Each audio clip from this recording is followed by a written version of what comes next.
So hello student, welcome back to my YouTube channel study plan. तो स्वागत है आपका एक बार फिर। और मैं आपको बीएससी सेकेंड ईयर की फिजिक्स करा रहा हूँ। मैथ्स और केमिस्ट्री आपकी 2 जुलाई से स्टार्ट कराऊंगा। और मैंने इसका लगभग सब कुछ एग्जाम पैटर्न वगैरह सब कुछ समझा दिया फर्स्ट वीडियो। तो आपने वो नहीं देखी, पहले वो आप जाकर देखिए। और आपका प्रकाश का व्यतिकरण यूनिट फर्स्ट में आपको करा रहा हूँ। और इसी में चैप्टर है आपका तरंगाग्र का विभाजन, डिवीजन ऑफ वेवफ्रंट। ये आपका चैप्टर फर्स्ट चल रहा है। यूनिट फर्स्ट आपकी प्रकाश का व्यतिकरण स्टार्ट कर दी मैंने, और फर्स्ट वीडियो भी इसकी मैंने अपलोड कर दी है।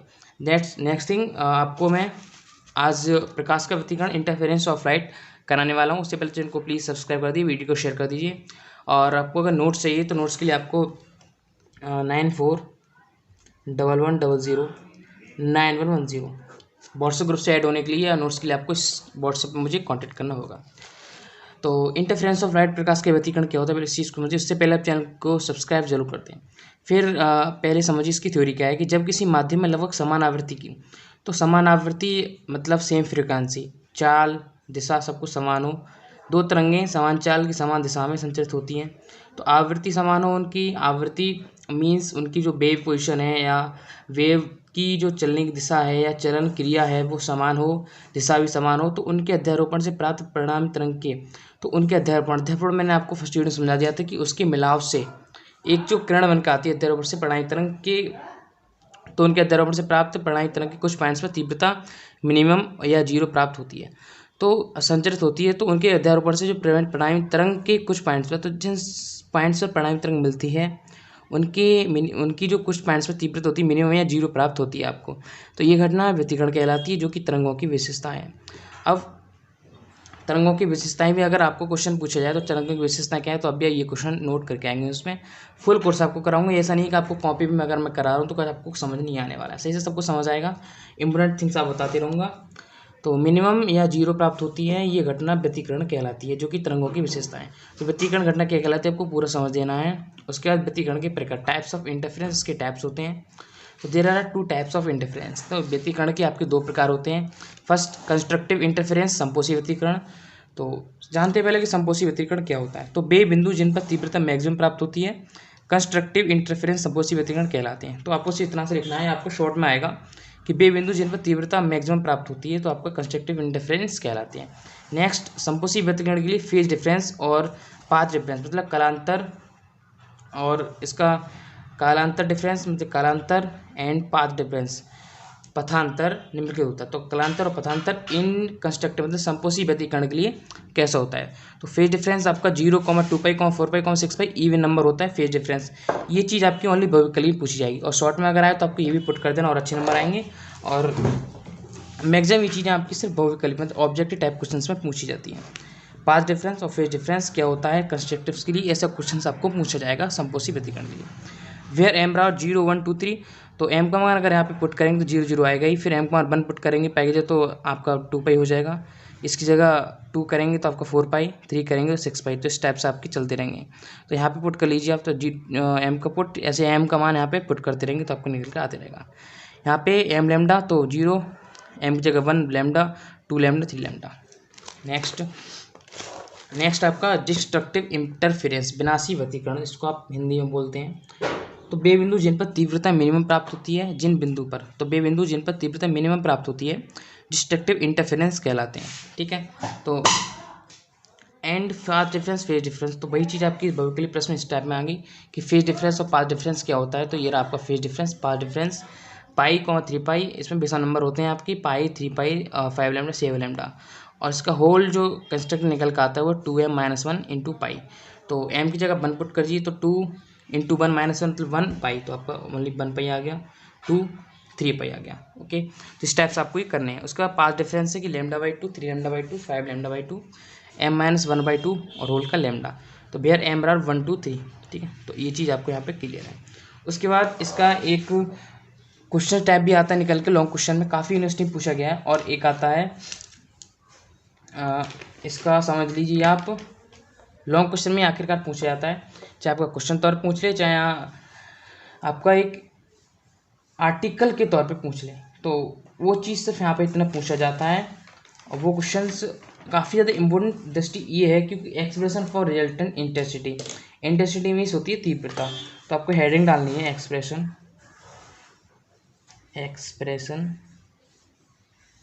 For resultant intensity. Intensity means आपकी तीव्रता। ओके, इंटेंसिटी, ठीक है। हिंदी लिखवा लो। एक्सप्रेशन मीन्स होता है सूत्र, फॉर्म इसके लिए रिजल्टेंट इंटेंसिटी, परिणामी तीव्रता के लिए सूत्र। ओके, परिणामी तीव्रता के लिए सूत्र। ओके, तो ये आपका इम्पोर्टेंट है, ठीक है, काफ़ी ज़्यादा इम्पोर्टेंट है आपके ये। तो समझते हैं क्या है कि माना सेम आवृत्ति एंड A1 A2 आयाम की दो प्लेन प्रोग्रेसिव वेव। पहले आपको उसकी लैंग्वेज में लिखवा देता हूँ, उसके बाद आपको पूरा समझा दूंगा कि कैसे आपको करना है टोटल। तो बिल्कुल टेंशन मत लीजिए, आपको अच्छे से समझ आएगा और साथ के साथ स्टडी करते रहिए। हालांकि आपकी फरवरी में एग्जाम्स होंगे तो आपको अच्छे से स्टडी करनी है। अब समझिए एक्सप्रेशन क्या है कि माना समान आवृत्ति व A1 A2 आयामों की दो प्लेन प्रोग्रेसिव वेव, मतलब समतल प्रगामी तरंग हमने क्या मान ली है, A1 A2 आयाम की तो समतल प्रगामी तरंग मान ली है। कौन सी के संचरण निर्देशांक वाले माध्यम में एक ही दिशा में संचरित हो रही है, तो एक ही दिशा में संचरित हो रही है दोनों। यदि इन दोनों तरंगों के बीच फेज डिफरेंस फाई हो, तब आपका एक्सप्रेशन स्टार्ट होता है।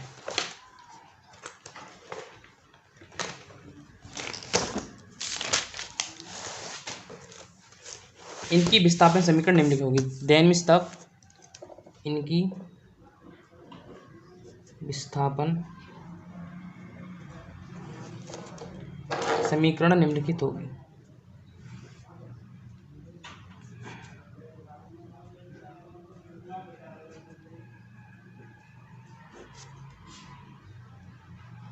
ठीक है, अब ये लॉन्ग क्वेश्चन में आपका आता है और लॉन्ग क्वेश्चन के बारे में कितने क्वेश्चन किस टाइप से आते हैं तो 6 नंबर का आता है, मैंने आपको सब फर्स्ट वीडियो में समझा दिया। तो आपने पढ़ा होगा कि प्लेन प्रोग्रेसिव वेव के लिए जो आपके पॉइंट्स मान जाते हैं, तो किरण हम फाइंड आउट करते हैं, या तो y1 बराबर A1 sine omega T minus के एक्स, ये आपने 12th में भी पढ़ा होगा और BSc फर्स्ट ईयर में भी पढ़ा होगा। ठीक है, किसकी किरणों के लिए विस्थापन समीकरण फाइंड करने के लिए आपकी समीकरण y2 बराबर मान ले रहे हैं हम A2 साइन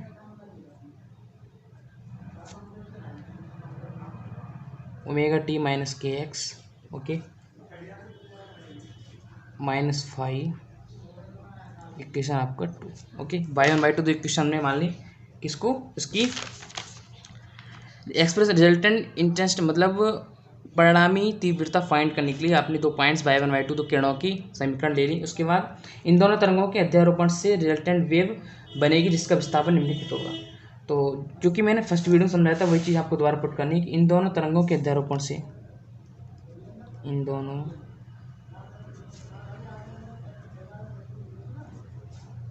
तरंगों के अध्यारोपण से रिजल्टेंट वेव बनेगी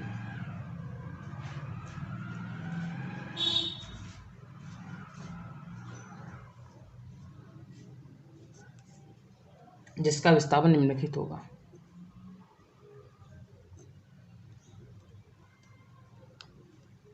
जिसका विस्थापन निम्नलिखित होगा। ओके, तो ये थोड़ी सी चीज़ हमें पुट करनी है कि इन दोनों तरंगों के अध्यारोपण से रिजल्टेंट वेव बनेगी जिसका विस्थापन निम्नलिखित होगा। तो हम विस्थापन फाइंड के लिए मैंने आपको बताया था कि परिणामी तरंग कौन से लेते हैं, y लेते हैं और दोनों को क्या है एल्जेब्रिक रूप में ऐड कर देते हैं। तो from equation first and second दोनों को आपको ऐड कर देना है। From equation first and second दोनों को ऐड कर देना है। तो y1 बराबर y बराबर ऐड कर दीजिए दोनों को A1 sine omega T minus के X, okay, plus A2 sine omega T minus के एक्स यहाँ पर आ गया और माइनस 5, तो दोनों को हमने ऐड कर दिया। उसके बाद यहाँ से y1 y बराबर इनकी अंदर मल्टीप्लाई कर देनी, मीन्स ये तो आपका स्टेज रहेगा A1 sine omega T minus के एक्स प्लस इसके अंदर मल्टीप्लाई कर दीजिए तो A2 sine omega T minus A2 sine k x minus, नहीं सॉरी, आपको अंदर मल्टीप्लाई नहीं करना है। इतना छोड़ने के बाद इसमें आपको अगर सरल बनाना है तो साइन ए माइनस बी का फॉर्मूला लगा सकते हैं। तो ए इसको मान ले रहे हैं, बी हम इसको मान ले रहे हैं। तो साइन ए माइनस बी का फॉर्मूला को तो sine A into cos B minus cos A into sine B. ठीक, तो पहले साइन ए माइनस बी का आपको फॉर्मूला लिख दे रहा हूँ सरल बनाने के लिए। साइन ए माइनस बी का फॉर्मूला लिख लीजिए, sine A into cos B minus cos A into sine B. ठीक है, तो ये आपका फॉर्मूला इसमें यूज़ होने वाला, तो आपको मैंने फॉर्मूला पुट कर दिया। उसके बाद आपको इस फॉर्मूले के तौर से इस इक्वेशन को ओपन कर देना है। ठीक है, तो इसको लाइन कर दीजिए, फिर दोबारा लिख लीजिए बाई बराबर A1 sine omega T minus के एक्स, ओके, प्लस A2 एस्टेज रहेगा, अंदर फॉर्मूला ओपन कर दीजिए। तो साइन ए मतलब ओमेगा टी माइनस के एक्स आ गया,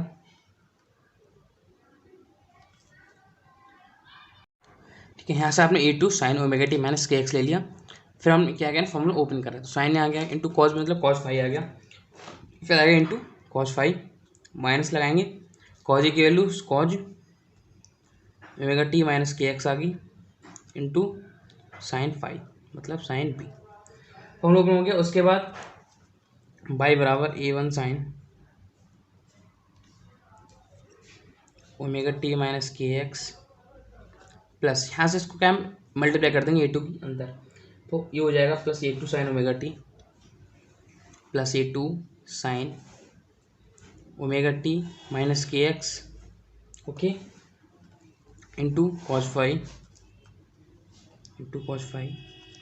minus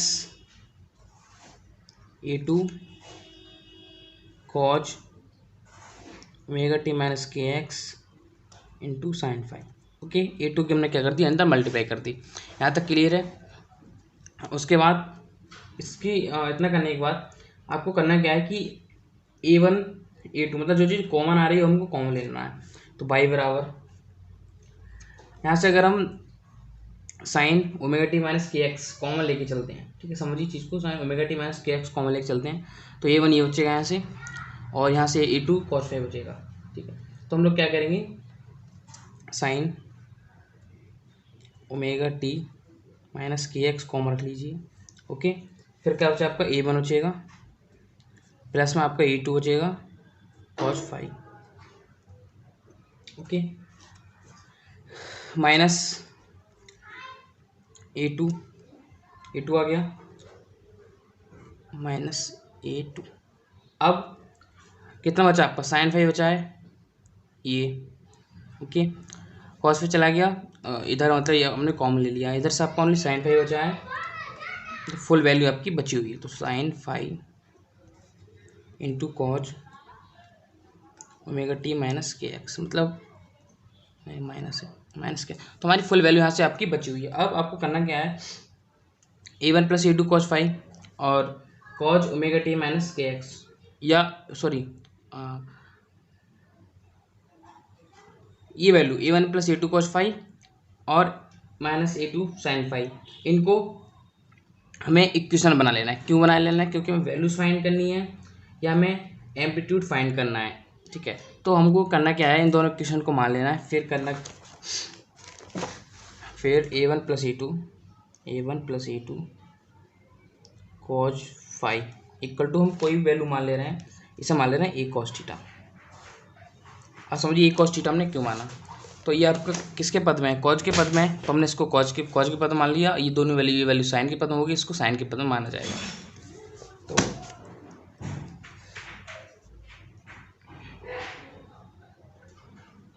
A2 sine equal to A sine theta, equation इसको 4, इसको इक्वेशन 5। ठीक है, अब यहाँ पर जो A है आपका वो एम्पलीट्यूड है, एम्पलीट्यूड मीन्स आयाम, तो वेयर बहुत ही ज़्यादा इम्पोर्टेंट आपका है ये, तो इसलिए प्लीज़ ढंग से इस चीज़ को कीजिए। वेयर इक्वल टू एम्पलीट्यूड आ गया, तो squaring and adding both side, क्योंकि हमें इसकी वैल्यू निकालनी है तो स्क्वायरिंग एंड एडिंग करना होगा। तो squaring and adding both side,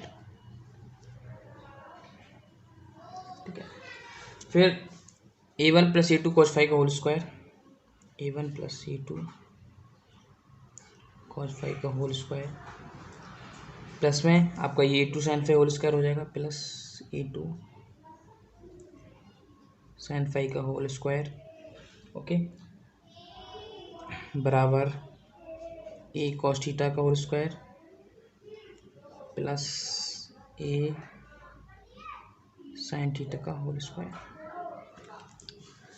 इतना काम करने के बाद इसको हम फॉर्मूला ओपन कर देना है। तो A square plus B, sorry A plus B का होल स्क्वायर से इसको ओपन करेंगे तो A1 square plus A2 square cos square five plus 2A1 A2 cos five plus A2 square sine square five equal to A square cos square theta plus A square sine square theta. Clear इतनी चीज। उसके बाद ठीक है, formula open करने के बाद यहाँ से हम कॉस स्क्वायर फाइव और A1 स्क्वायर तो हम अलग ले रहे हैं, ठीक है। तो A1 स्क्वायर तो आपको इधर से चल ही रहा है, A1 स्क्वायर। अब प्लस यहाँ से A2 स्क्वायर कॉमन लेंगे, A2 स्क्वायर कॉमन लिया, अंदर कितना बचा कॉस स्क्वायर फाइव और यहाँ बचा आपका साइन स्क्वायर फाइव, प्लस में आ जाएगा sine square five plus 2A1 A2 cos phi, okay, equal to यहाँ से हम A स्क्वायर कॉमन ले रहे हैं तो अंदर आपको कितना बचा cos square theta plus sine square theta. Clear है, बहुत ही ज़्यादा इंपॉर्टेंट है, ध्यान से समझिए और आपका 6 नंबर में आपको कन्फर्मली मिलने वाला है। अब so cos square theta plus sine square theta, cos square theta plus sine square theta, इन दोनों की वैल्यू क्या होंगी 1 होंगी। तब A स्क्वायर बराबर कितना बचा A1 square plus A2 square plus 2A1 A2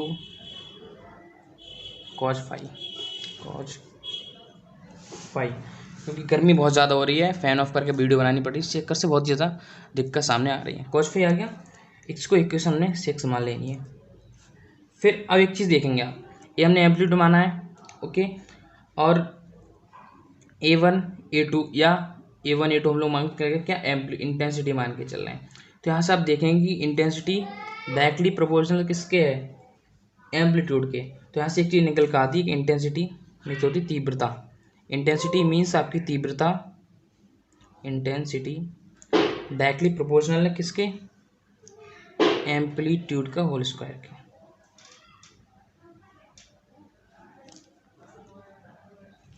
okay, तो यहाँ से हम I इक्वल टू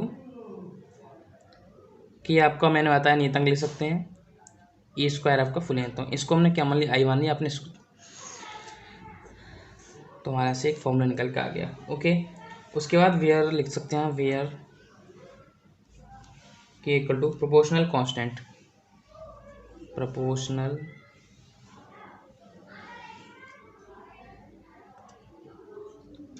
कांस्टेंट, ठीक है। अब किससे, फ्रॉम इक्वेशन 6 से। ये चीज़ आप अगर लिख देते हैं तो एग्जामिनर जो आपका काफ़ी ज़्यादा इफेक्टिव पॉइंट्स पढ़ते हैं। फ्रॉम इक्वेशन 6 से आ गया, कोई दिक्कत यहाँ तक नहीं होगी, आपको पूरा समझ में आ गया होगा।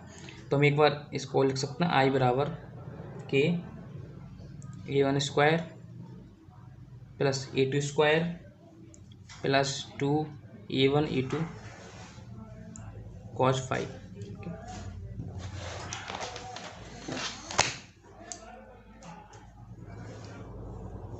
इतना तो आपने 12th तक पढ़ा होगा कन्फर्म है, हल्का सा आपको छोड़ देता है, अगर यहाँ तक भी आप छोड़ते हैं तो कोई प्रॉब्लम नहीं है। इसका हल्का सा अगर आप आगे और सॉल्व कर देंगे तो ज़्यादा इफेक्ट पड़ जाएगा।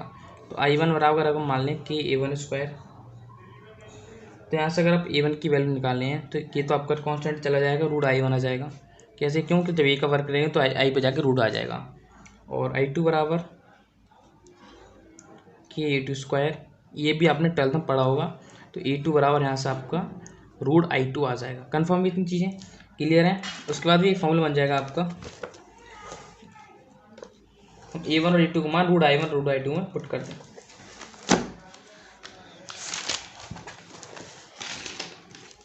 कुछ फॉर्मूला बनेगा I equal to I1 plus I2, I1 plus I2 मतलब A1 square plus A2 square इधर I1 I2 पुट कर रहे हैं plus 2 root I1 I2 into में था cos फाई। तो ये आपका कितना कर कन्फर्म हो गया।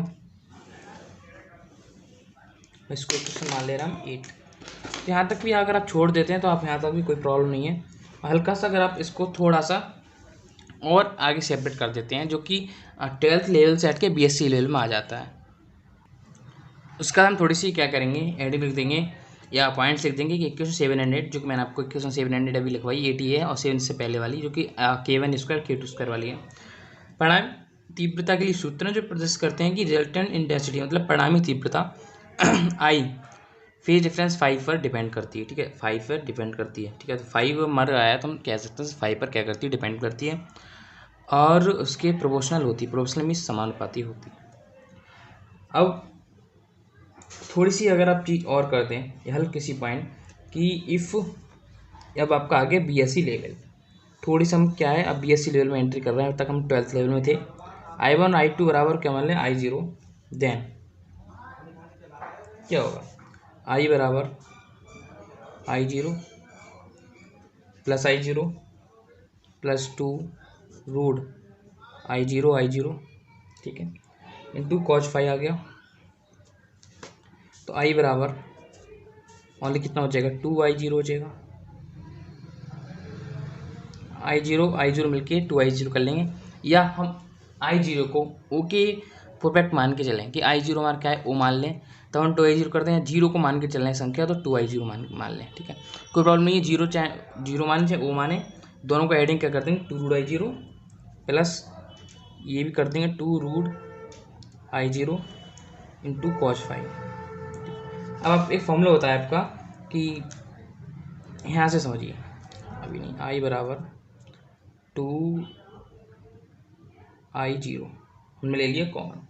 ओके, नहीं सॉरी I0 मिलके रूट हट जाएगा और 2I0 बन जाएगा। ठीक है, 2I0 हमने ले लिया यहाँ से कॉमन, रूट नहीं है। ओके, अंदर कितना हो जाए 1 प्लस cos फाई। अब एक फॉर्मूला होता है cos 2x बराबर कितना होता है, cos 2x बराबर होता है आपका 1 minus 2 sine square x. Clear है, 1 माइनस साइन स्क्वायर एक्स। यहाँ से हमको cos 2x की वैल्यू फाइंड करनी है, cos फाई की वैल्यू। तो यहाँ से हमें एक संख्या घट जाएगी तो इसके से कितना आ जाएगा अपॉन में 2 आ जाएगा। यहाँ से हम 2 घटा देंगे तो इसके नीचे अपॉन में 2 आ जाएगा। तो ये संख्या कितनी है, ये 1 प्लस cos फाई, ये पूरी हम संख्या ले रहे हैं 1 प्लस cos फाई बराबर हो जाएगा 1 माइनस 2 साइन स्क्वायर 5/2 हो जाएगा। यहाँ से 1 से 1 आपका कैंसिल हो जाएगा तो cos फाई बराबर कितना हो जाएगा ओनली 2 साइन स्क्वायर 5। तो वही चीज़ क्या करेंगे तो I बराबर 2I0 आपका है ही कॉमन है और इसकी जगह इंटू 2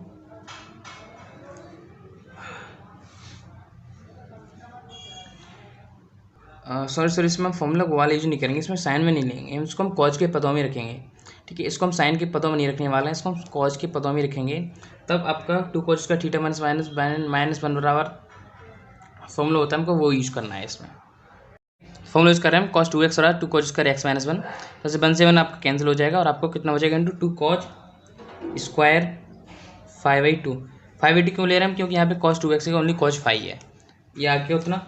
उसके बाद आ जाएगा I इक्वल टू, बस इन्हीं वजह से आपकी पेन भी नहीं चल रही है, तो I इक्वल टू 2I और 2 इसको ऐड करें तो 4I0 क्लियर है इंटू cos स्क्वायर 5/2। ये आपका फाइनल आंसर जो है निकल के आ गया। और नेक्स्ट थिंग आपको कर मैं बता दूं, इस जो आपका आर्टिकल है इस चैप्टर का सबसे मोस्ट इम्पोर्टेंट आर्टिकल है और लगभग, हालांकि अगर मैं आपका अनसोल्ड के अनुसार अगर मैं बात करूं तो लगभग 1-2 साल का गैप करके हर एक बार आपकी बार आर्टिकल पूछा गया है। तो आपसे रिक्वेस्ट है कि चैनल को प्लीज़ सब्सक्राइब कर दीजिए। ठीक है, चैनल को प्लीज़ सब्सक्राइब कर दें और बेल आइकन को प्रेस कर देना और वीडियो को प्लीज़ शेयर कर दें। ओके, और जैसे मैं नेक्स्ट वीडियो अपलोड करूँगा आपको चाहे व्हाट्सएप पे आपको पता चल जाएगा, नहीं तो बेल आइकन प्रेस कर लीजिए, वीडियो अपलोड होते ही आपके पास एटलीस्ट पहुँच जाएगा। थैंक्स।